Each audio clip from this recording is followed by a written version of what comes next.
When it comes to budget controller options, there are a few good players that stand out in the market, like 8BitDo, FlyDigi, and GameSir. Another company that has been up and coming since 2020 is Mobapad, with their latest offering, the N1 HD controller. There's plenty packed in this controller for the $45.99 asking price. But how good is the experience? Does it feel as cheap as the price might suggest, or does it punch above its weight? Let's find out.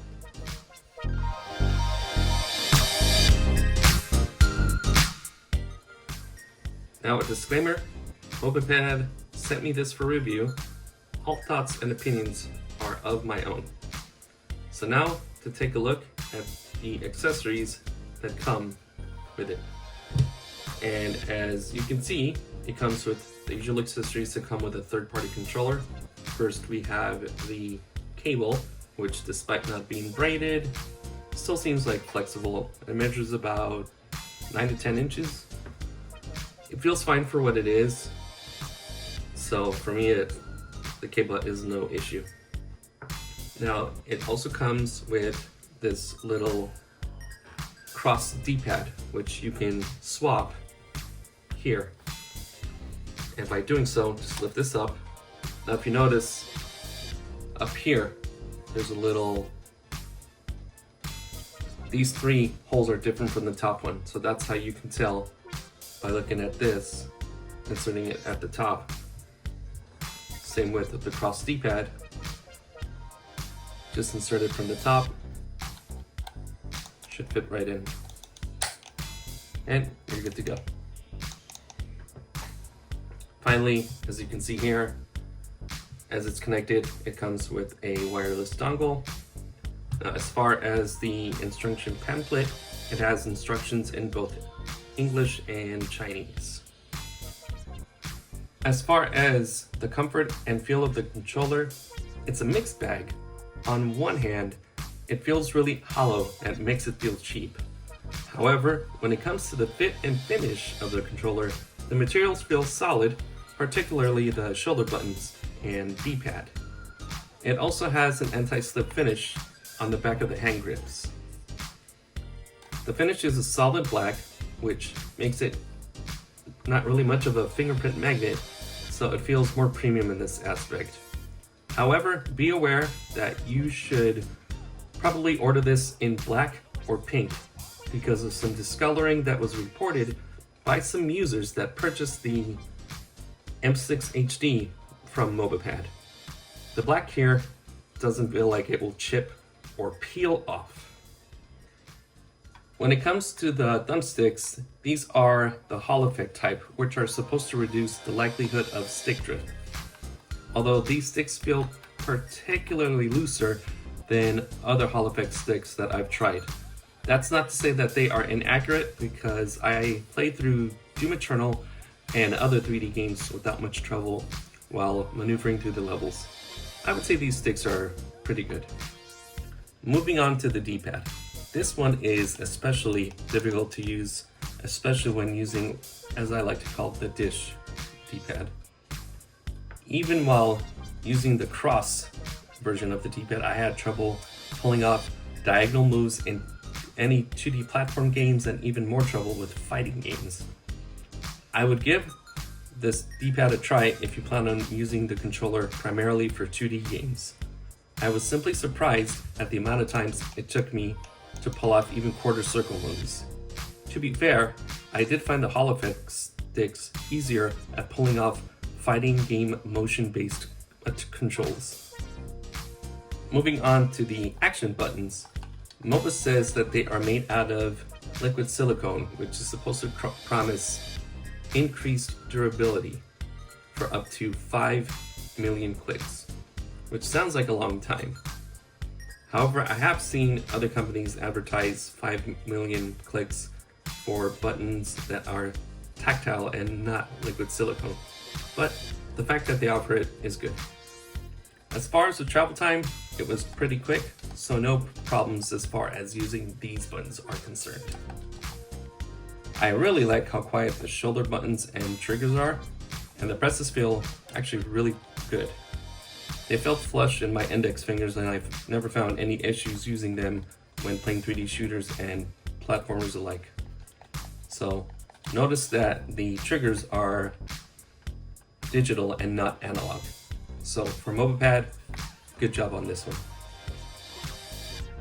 Now for the back buttons, the N1 HD comes with two, as you can see, labeled as M1 and M2.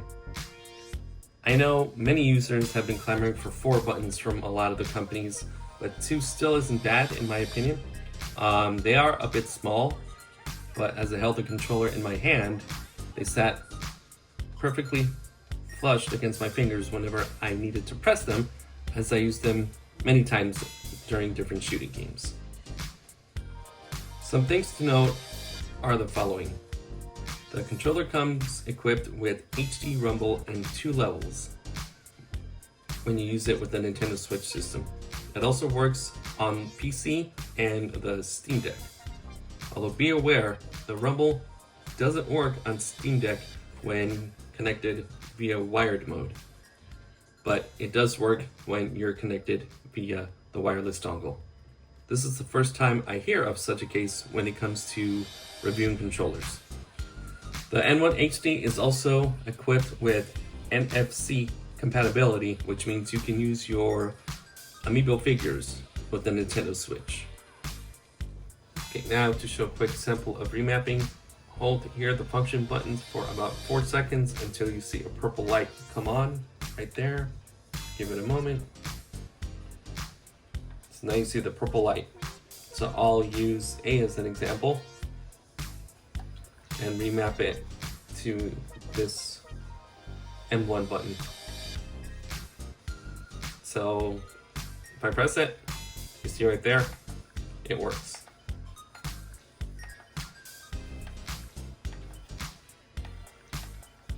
So, and then to put it back to normal with turning everything off, hold it again, the function button, excuse me, and you'll see the purple light. Press this one more time. Light's gone. Now it doesn't work. And you can use macro combos or just single button presses to map out how you'd like. And a couple of quick tutorials. If you can tell right here, it is double lighted with the red light there. That means it's connected under dongle mode. The on and off button would be this home button here. So you press that to turn it off.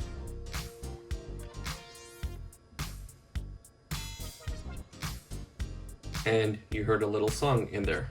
So I'll turn it on so you can hear it.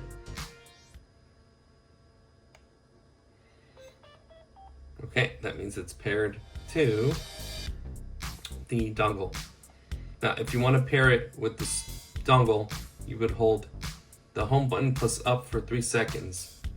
So it would go into a flash mode. So let me show you on that real quick.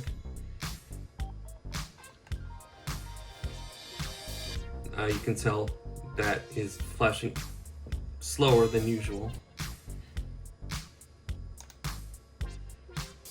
Holding up and home button.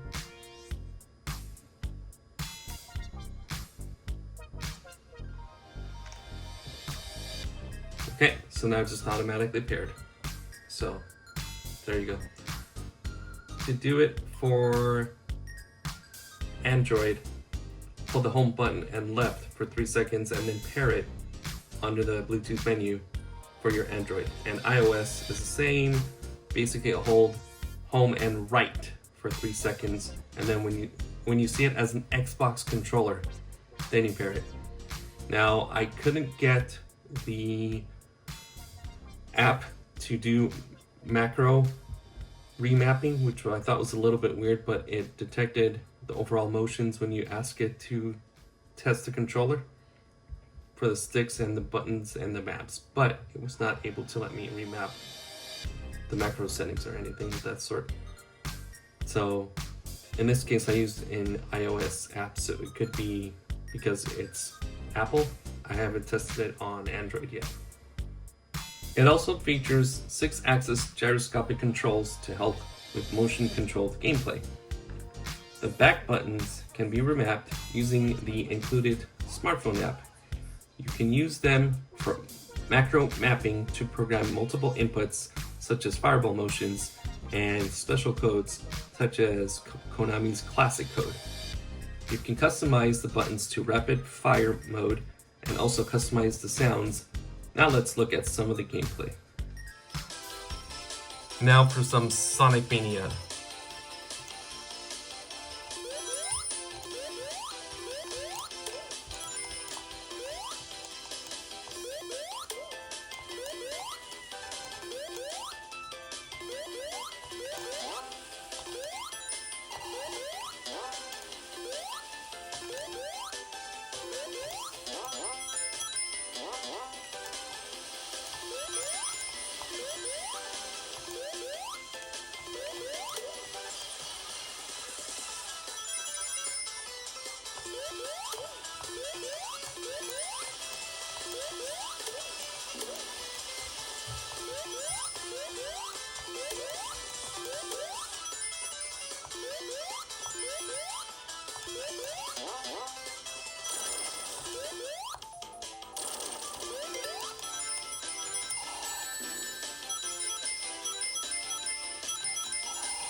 Now for some Portal, just to test out how it plays with first-person viewing games.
Now for some Street Fighter 3 Third Strike, and you can determine if it's hard to pull off circular motions or not.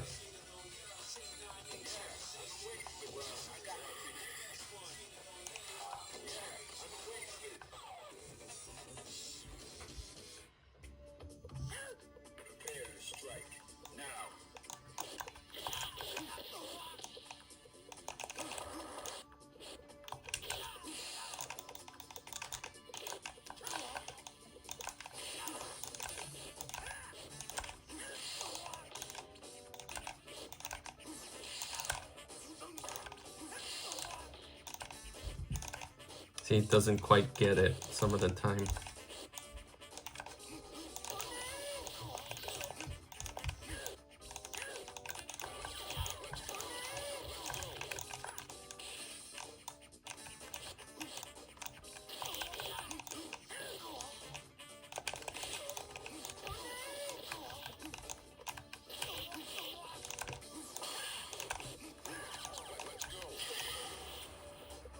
Yeah, like I said, not the best 2D pad that I've ever used.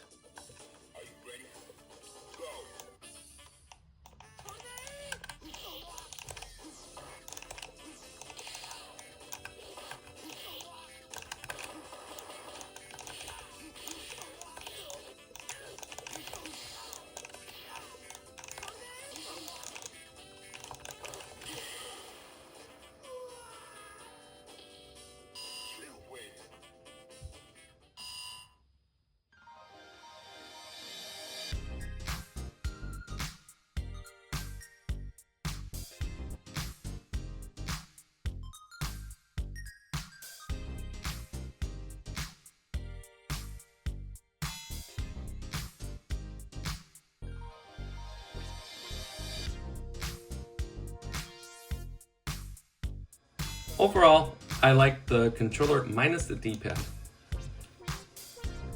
Other than the shoulder buttons, it doesn't really excel at anything in particular, but manages to do almost everything without making the gameplay experience frustrating.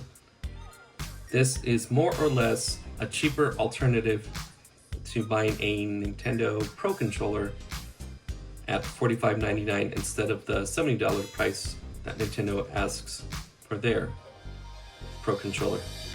I would give this a decent recommend because it gets the job done. I just wish it could offer more despite its low price.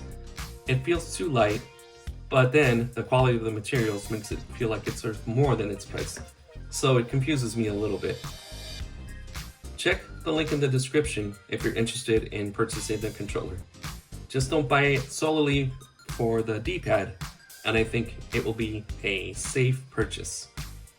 And that's about it for today's review. So thanks for listening, thanks for watching, and until next time, have a wonderful day.